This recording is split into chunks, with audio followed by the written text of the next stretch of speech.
Pronto, buongiorno. Allora, sì, volevo dirvi che vi ho lasciato i bustoni, sono due dell'indifferenziato, uno plastica, uno vetro e lattine. Va benissimo. Grazie mille. Grazie.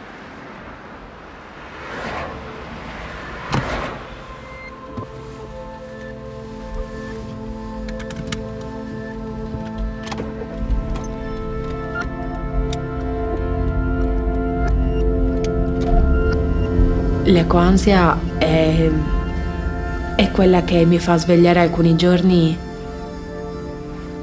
con l'idea che non ce la faremo, che mi fa piangere. A volte mi viene il magone anche mentre sto spiegando ai miei studenti. L'ecoansia è quella che quando apro i social, quando apro Instagram e vedo i clean up che vengono fatti per esempio nel sud-est asiatico o nel continente americano. È quello che mi fa pensare cosa abbiamo fatto, cosa stiamo facendo. Io non riesco più a respirare, mi sembra di soffocare. Mi sento quasi avvolta in quella plastica che vedo nell'acqua. Non so neanche con chi condividerla questa tragedia, perché quando ne parlo in genere mi viene detto vabbè, esagerata.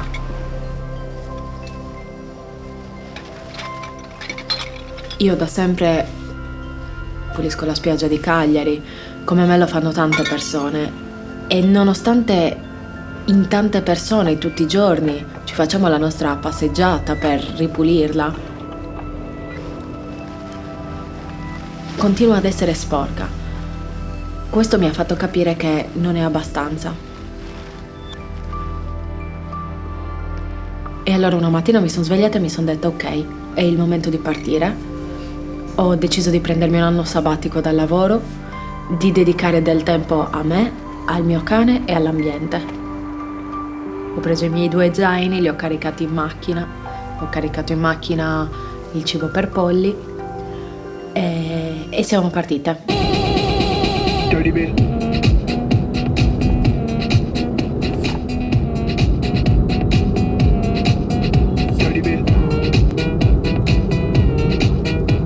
Abbiamo attraversato il sud Italia, la Grecia, la Turchia, la Bulgaria, la Macedonia, il Kosovo. Adesso siamo in Albania, ma c'è ancora tanta strada da fare. Per ora abbiamo raccolto, io e Polly, circa 2 tonnellate di rifiuti. Ci siamo affidate a delle reti di ospitalità che ci sono in internet, alcune che magari ti danno un divano per una notte o 2 notti, altre in cui ti danno ospitalità in cambio di lavoro. Ci sono spiagge che sono in uno stato tremendo. Sicuramente i rifiuti che trovavo più di frequente erano le bottiglie di plastica e i tappi di plastica, seguiti a ruota dalle buste di plastica e dalle cassette del polistirolo / attrezzature per la pesca, quindi reti, lenze. Là in fondo si pulisce, i cani giocano e qua sembra veramente un'altra spiaggia. Questa è la plastica che abbiamo levato oggi, tutte bottiglie.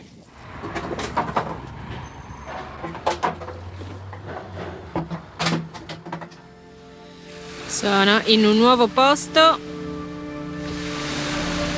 Domani penso che farò qua la pulizia.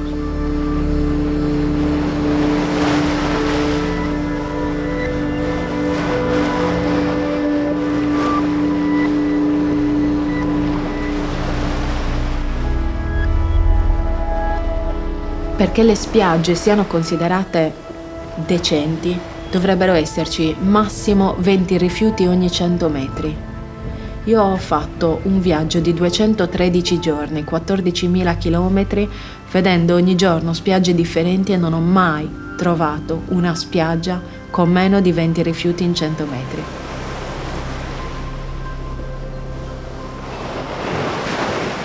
Alla fine del mio viaggio io ho raccolto più di 3 tonnellate e stiamo parlando di 3 tonnellate al 90% di plastica.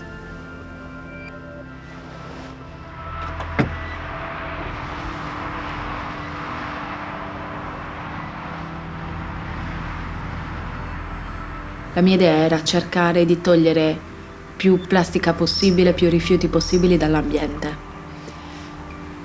cercando di spostarmi, di muovermi per pulire ogni giorno una spiaggia o un sentiero diversi.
Questa è vuota. Oh no. Ah no, questa è più piccola. l'emergenza?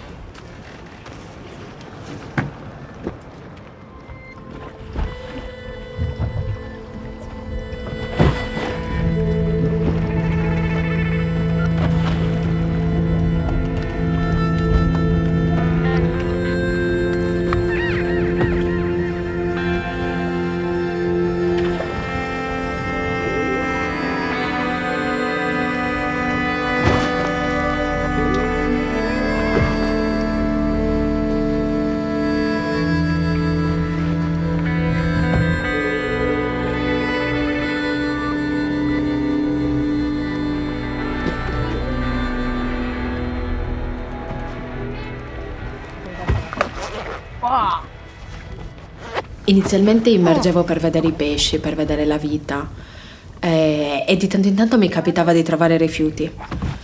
Alla fine mi sono accorta che immergevo col fine di recuperare quei rifiuti.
Ogni chilo che togliamo dal mare è un chilo in meno, però poi Ce n'è talmente tanta che le mie 3 tonnellate recuperate non hanno fatto la differenza. E allora a un certo punto mi sono detta che forse la mia azione avrebbe avuto un senso un pochino più importante se l'avessi comunicata agli altri, se avessi tentato di sensibilizzare le persone che trovavo nel mio cammino.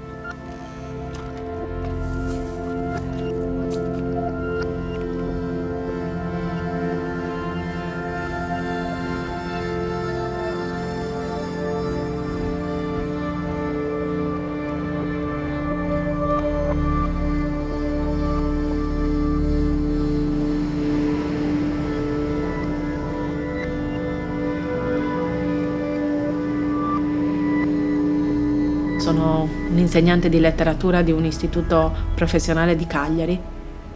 Nel mio piccolo io provo a tentare di scrollare la gente, soprattutto alla gente più grande, alla gente che avrebbe dovuto proteggermi, proteggere la mia generazione, che avrebbe dovuto creare un mondo migliore, che non avrebbe dovuto farci vivere in questa situazione.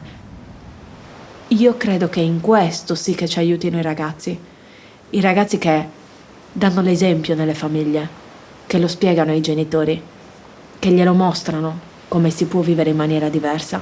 Io credo in questo, io credo tantissimo nella nuova generazione, credo che il loro potere stia davvero qua, nell'insegnare a noi quello che noi non siamo riusciti ad insegnare a loro. E questa adesso è la mia mission, lo faccio nelle scuole, lo faccio nelle associazioni, lo faccio quando la gente, ovunque la gente mi inviti a parlare io vado e gli racconto cosa ho visto.